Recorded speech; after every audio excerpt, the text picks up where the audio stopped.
सभी को जय श्री दादा जी। आज का अपना सब्जेक्ट है कोडिंग। कोडिंग ये सब्जेक्ट है, तो कोडिंग पे आज ज्ञानदान होगा। उससे पहले अगर किसी के कुछ सवाल होंगे तो वो पूछ सकते हो, जो कि अकॉर्डिंग टू कोडिंग आपको बताया जाएगा। तो किसी के कुछ सवाल होंगे तो पूछ सकते हो। दादाजी, हाँ, मुझे एक सवाल पूछना था। पूछिए। जो अभी पीछे मराठी में ज्ञानदान हुआ था एक, जिसमें आपने कौन? अहम ब्रह्मास्मि नेति नेति नेति इसकी हम्म। एक्सप्लेनेशन दी थी। एक्चुअली वो थोड़ा सा पूछना था, आप थोड़ा सा हम्म। अगर एक दो लाइन उसमें बता देंगे, क्योंकि हाँ, मराठी में था। बताइए। तो दूसरा, एक चीज मैं बहुत जगह नोटिस कर रही थी कि जितने भी संत हुए हैं, हम्म। ऐसे दिमाग में आया था ये क्वेश्चन। तो वो उनकी जो पिक्चर है, उनकी जो फोटोग्राफ हम देखते हैं उसमें, शांभवी मुद्रा में जैसे होते हैं वो, उनकी फोटोग्राफ में तो उनकी फिंगर जो है ना, राइट हैंड की finger, first finger, index finger, ऐसे सिंगल हैंडेडली अपर डायरेक्शन में दिखाते हैं वो। तो वो ऐसा हम्म। क्यों है? क्योंकि कई बारी क्या क्या, मैं फिर कई से बारी सवाल रिपीट करो। सिंग डायरेक्शन क्या? डायरेक्शन, ऊपर की डायरेक्शन यानी अपवर्ड, ऐसे डायरेक्शन के अंदर शो करते, यस। कौन कौन करते हैं ऐसे शो? संत संत जितने भी हुए हैं ना दादाजी, उनकी पिक्स अगर हम देखते हैं, फोटोग्राफ्स, तो आंखें ऊपर चढ़ी हुई होती है, यानी शांभवी मुद्रा बनी हुई होती है। और हम्म। हाथ की जो डायरेक्शन होती है दादाजी, वो इस तरह से होती है। ये मेरे दिमाग में इसलिए क्वेश्चन आया दादाजी, जैसे कई बारी हम्म। मेडिटेशन के लिए मैं भी जाती हूँ, तो एक पॉइंट पे आकर के दादाजी ऐसी फिंगर अपने आप ऊपर डायरेक्शन में हो जाती है। म, ओके। यानी वो पूछना चाह रही थी कैसा। यस दादाजी। अच्छा, ऐसा क्यों होता है? जी जी जी। हम्म। क्या लगता है ऐसा क्यों होता होगा? अभी आपने बोला कि मुझे ऐसा एक्सपीरियंस होता है कि मैं जब ध्यान में बैठती हूँ और एक पॉइंट ऐसा आ जाता है कि उसके बाद में अपने आप मेरी उंगली ऊपर की ओर उठ जाती है। तो क्या मतलब होगा उसका? तो इसका मतलब ये है कि वो एक है, वो ही है वो, यानी आप अच्छा, वही है वो। तो ये किसको जैसे बताया जा रहा है कि वही है वो, एक वो? क्योंकि विश्वानंद हमको तो दादाजी को। एक्सपीरियंस हो रहा है। सही है। तो ये किसको विश्वानंद बताया दादाजी जा को। रहा है? तो पहले सवाल का जवाब इसमें हाँ। हिडन है।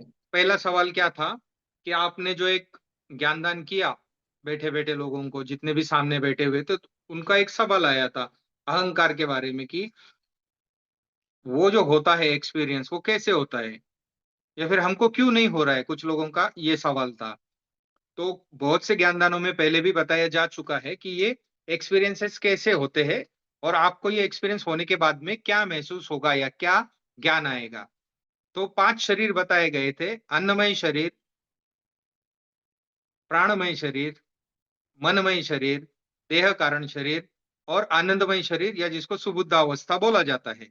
ऐसे 5 शरीर है। तो अहंकार क्या होगा ना, मैंने पहले ही बताया था, ये शरीर का जो आकार है इसको अहंकार बोलते हैं। अहम आकार। हम अपने आप को कैसे पहचानते हैं ये शरीर में? आईने के सामने जब देखते हैं तो ये चेहरा नजर आता है, ये शरीर नजर आता है, और आंख जो भी देख पाती है शरीर को, इससे हम अपने आप को मैं बुलाता हूं। ये सही है? हर एक, मेरा नाम यस पूजा है। दादाजी। यस तो दादाजी। पूजा अपने आप को नाम है ये, इस शरीर का। तो यही अहंकार है जो अपने आप को मैं बोलता है। मैं जो बोलता है वो अहंकार है। तो जब ये अहंकार टूटता है, सबसे पहले, तो मैं नहीं हूं करता, मैं करता नहीं हूं।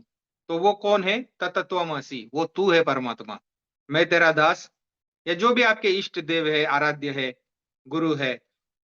तो जब ये अहंकार टूटता है कि मैं कुछ नहीं हूं, मेरे हाथ में कुछ नहीं है। देखो, कुछ लोग बैठे हुए थे, मैं हमेशा भी ये उदाहरण देता हूँ कि वो डॉक्टर बनने जा रहे थे, कुछ डॉक्टर बन गए थे, और एक एरोप्लेन आ गया और उनकी बिल्डिंग पे जाके टकरा गया, और वो सब 200-250 जितने भी थे वहां पर, वो मर गए वो लोग। तो कितने सपने संजोए होंगे उन्होंने। सही है कि गलत है? कितने सपने संजोए होंगे कि हम ऐसा करेंगे, फिर आगे बंगलो लेंगे, ये करेंगे, वो करेंगे, यानी अपने अपने सपने। लेकिन उनके अहंकार क्या हो गए? चकनाचूर हो गए। जैसे ही ये शरीर उनका छूटा, लेकिन बाकी के 4 शरीर तो नहीं छूटे हैं ना। हर एक के शरीर में 5 शरीर होते हैं। ये तो बोल दिया है, आगे के 2 शरीर और होते हैं, लेकिन वो आगे है। तो अभी सिर्फ हम लोग इतना ही समझेंगे कि 5 शरीर होते हैं। तो 5 शरीर में से अब उनका एक शरीर छूट गया। अभी ये जो शरीर मिला था, उन्होंने इस शरीर का इस्तेमाल किसके लिए किया? अपनी रोजी-रोटी कमाने के लिए, बराबर है? और उसमें गलत कुछ नहीं है, क्योंकि इंसान जो होता है, वो क्रिएटर है। मैंने पहले ही बोला कि कपड़े की जो आविष्कार है, कपड़े जो है, वो भी इंसान ने ढूँढे हुए हैं। इसका आविष्कार इंसान के दिमाग से ही हुआ, किसी पशु-पक्षी से नहीं हुआ। अगर हम पुराने ग्रंथ भी अगर ढूँढेंगे, तो उसमें भी बताया गया है एडम और ईव के बारे में कि उसने पत्ते लपेट लिए। जब उसको शर्म आई उनको, वो दोनों को, कपल को, तो उन्होंने पत्ते लपेट लिए। तो ये आविष्कार किसने किया है? इंसान ने किया है। तो ये इंसानी दिमाग है। जब ये इंसानी दिमाग कुछ ना कुछ हमेशा क्रिएट करता है, कुछ नहीं करता है, तो इसके लिए क्या बोला गया? खाली दिमाग शैतान का घर। क्योंकि क्यों बोला गया है ऐसा? कि या तो फिर आप खाली दिमाग हो तो समाधि में हो, और भौतिक की तरफ हो, तो शैतान का दिमाग, यानी तो फिर ऐसा ही सोचोगे ना, आप क्या करें, आप क्या करें? एक्चुअली खाली दिमाग जो है वो परमात्मा की जगह है। खाली दिमाग यानी कुछ नहीं होना, कुछ नहीं होना का मतलब वो अब सब कुछ हो सकता है, उसकी सेकंड साइड ये है।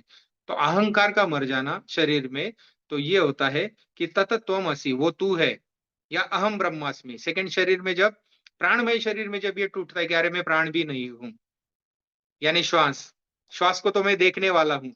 तो विपस्सना जो करते हैं, उनको ये आत्म साक्षात्कार होता है कि अरे मैं श्वास देखने वाला हूँ, अहम ब्रह्मास्मि।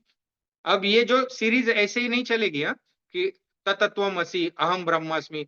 किसी का कोई भी ज्ञान अनुभव कहीं पर भी हो सकता है, ये शरीर के लिमिटेशन से। तो पहला जो होगा, दूसरा जो होगा, तीसरा जो होगा, तो कोई बोलेंगे नहीं दादाजी, हमने तो सुना है कि ये शरीर का तो कुछ होता नहीं है, ऐसा कुछ नहीं है। आनंद की अनुभूति अगर देखनी है, तो अपने आप को आपको एनलाइटन कराना पड़ेगा, तो ही आपको आनंद की अनुभूति होगी। कितना ही मैं बोलूं, मैं अभी दोपहर में बात हो रही थी, तो मैंने बोला आप खाना खाते हो तो आपका पेट भरता है ना, तो आपको आत्म साक्षात्कार हुआ कि नहीं हुआ, ये पहले आपको पता चलेगा कि दूसरे को पता चलेगा? तो आपको पता चलेगा ना। और अगर आप एक नौटंकी कर रहे हो आत्म साक्षात्कार होने की, तो वो लोगों को पता चले नहीं चले, लेकिन अंदर से आपको पता है कि आप नौटंकी कर रहे हो, या तो कहीं पहुंचे ही नहीं है। और लोग अगर किसी आत्म साक्षात्कारी को बोलते होंगे कि अरे इसको ये अभी तक नहीं मिला है, तो उसको क्या फर्क पड़ने वाला है बताओ? क्योंकि उसने तो अनुभूति कर ली। अब किसी को वो अनुभूति बताना या बता पाना, और नहीं बताना आना, मतलब वो उसको एक्सप्रेस नहीं कर पा रहा है, तो मतलब क्या वो उसको अनुभूति नहीं हुई है? वो पागलों के जैसे बैठा रहेगा दिन भर, वो हंसता रहेगा आसमान की तरफ देख के, ऊपर उंगली करेगा। तो क्या उसको अनुभूति नहीं हुई है? उसको अनुभूति हुई है, लेकिन वो बता नहीं पा रहा है। तो गुरु जो पद होता है ना, उसकी श्रेष्ठता इसी चीज के लिए है कि गुरु वो अनुभूति करता है, उस अनुभूति को वो बता भी पाता है कि वो कैसा है, वो इशारों इशारों में पूरा समझा देता है। वस्तु कहीं ढूंढे कहीं, कैसे लागे हाथ, गुप्त वस्तु तभी मिले जब भेदी लीजिए साथ। तो गुरु क्या होता है ना, भेदी होता है, उसके पास में वो भेद होता है। अब भेद की चीजें है वो हर एक को बताई जाती है कि अपने लोगों को बताई जाती है। तो अहंकार जो है, जब टूटेगा, तो अहम ब्रह्मास्मि का साक्षात्कार होगा कि मैं ही वो ब्रह्म हूं, किसे ढूंढ रहा हूं। दूसरा जो साक्षात्कार होगा, वो होगा ततत्वम असि। अब सीक्वेंस में नहीं लेना, फिर एक बार रिपीट करता हूं, मैं बोलने के लिए बोल रहा हूँ, चार अवस्था समझने के लिए। दूसरा जो साक्षात्कार होगा, प्राणमय शरीर जब वहां का अहंकार निकल जाएगा या मर जाएगा ऐसा बोलो, तो अगर वो अहंकार खत्म, तो ततत्वम असि, अहम ब्रह्मास्मि, ये दो हो जाएंगे अनुभूतियां। फिर उसके आगे जो होगा, वो होगा एको हम बहुश्याम, मैं ही था। मनमय शरीर में क्या पता चलेगा? अरे मैं ही मन हूं, सब जगह पे फैला हूं, मैं ही फैला हूं सब जगह पे, मेरा ही फैलाव है, मैं ही हूं, ओमनी प्रेजेंट ओमनीपोटेंट, सर्वसमर्थ, मैं ही हूं, सर्व साक्षी मैं ही हूं। तो ऐसा साक्षात्कार हो जाएगा मन में, मनमय शरीर का अहंकार टूटेगा तो। और जब सुबुद्ध अवस्था आएगी, देह कारण शरीर अवस्था आएगी, तो वहां पर पहला अनुभूति ये होता है, नेति नेति नेति, यानी ये भी नहीं, वो भी नहीं, ये भी नहीं, वो भी नहीं। और आनंदमय शरीर में यह अनुभूति होती है, सगुण साकार भी हूँ, निर्गुण निराकार भी हूँ। यानी भावनाएं जहां से तैयार होती है, उस पॉइंट तक वो अनुभूति लेके जाती है। तो पहले इसमें नहीं होता है, क्या होता है, लेकिन कैटेगरी में फर्क होता है। हर आत्म साक्षात्कार में ये अनुभूति होती है, आनंद की झलक मिलती है, लेकिन जैसे होता है 18 कैरेट का सोना, 22 कैरेट का सोना और 24 कैरेट का सोना, तो उस अनुभूति में फर्क होगा आपके शरीर के हिसाब से। आप कितना, लोग पागल हो जाते हैं, पागल होके घूमते हैं। एक मेहर बाबा थे, एक संत होकर गए हैं यहाँ पर, मेहर बाबा। तो वो मेहर बाबा ने काम ही यही किया कि जिंदगी भर वो मेंटल हॉस्पिटल घूमे और वहां पर से वो परमहंस ढूंढ के लाए, जिनको लोगों ने पागल समझ के मेंटल हॉस्पिटल में डाला था। वो लोग एक्चुअल में क्या थे, सारे नहीं, यहाँ समझो 10,000 20,000 में कोई एक मिल जाता था उनको, तो वो उनको उठा के लेके आते थे और अपने आश्रम में रखते थे, मेहर बाबा। तो ये काम भी उन्होंने किया। रास्ते के बाजू में जो भिखारी बैठे हुए होते हैं, तो वो वहां पर ढूंढते थे। वो भिखारियों में कोई संत तो नहीं है, क्योंकि संत को पहचानना बड़ी मुश्किल बात है। संत दो तरीके के होते हैं। एक संत ऐसे होते हैं जो कटे कटे रहेंगे, उसे दुनिया से कोई लेना देने नहीं होता है उनको, तो वो दुनिया से कटे कटे रहते हैं, अपनी दुनिया में मस्त रहते हैं। और दूसरे होते हैं वो एक्चुअल में मस्त रहते हैं। मस्त रहते हैं यानी दुनिया की फिक्र नहीं है, वो कैसे भी रहेंगे, परमहंस अवस्था है। तो कभी संसारी के जैसे बिहेव करेंगे, कभी सन्यासी के जैसे बिहेव करेंगे, कभी गुस्से से बात करेंगे, कभी खुश होकर बात करेंगे। तो उनको कैटेगरी में नहीं बांध सकते हो कि वो अहंकार जो है अभी उनके अंदर, यानी अपने आप का साक्षात्कार या अहंकार जिसको बोल सकते हैं कि मैं ब्रह्मा हूँ, क्योंकि पूरी तरीके से विलीन नहीं है ना। तो वो कैसे बिहेव करेंगे, वो दुनिया नहीं डिसाइड कर सकती कि आपने ऐसे बिहेव करोगे तो ही संत है। तो मैं बहुत से लोगों को बोलता हूँ कि दादाजी की जब डायरेक्ट कभी भी ना मेन ज्ञानदान में नहीं लाना दादाजी को, दादाजी के, क्योंकि वो लोगों को पता ही नहीं है। क्योंकि उनकी जो धारणाएं होगी कि एक संत होगा तो वो इस तरीके से बात करेगा, हंसेगा नहीं, बीच में जोक नहीं कर सकता, या फिर एक संत होगा या फिर एक अवतारी पुरुष होगा तो सर पे इतना बड़ा मुकुट होगा। अब कृष्ण जी है, सोच के देखो, और वो बाल्ड हो गए हैं, यानी उनको, उनके बाल ही नहीं है सर पे। लेकिन ऐसा थोड़ी है, केशवानंद दादाजी को बाल नहीं थे, तो क्या वो संत नहीं थे, क्या वो परमात्मा नहीं थे? तो लोगों की धारणाएं होती है कि ऐसे ऐसे रहेंगे तो ही ऐसा ऐसा है। तो शरीर के लिमिटेशंस होते हैं, अहंकार इस तरीके से टूटता है हर शरीर में, और एक एक कोड खुलता है। क्या खुलता है? कोड खुलता है कि अरे हाँ ये कोड है, ये कोडिंग किया गया था, मुझे तो पता ही नहीं था।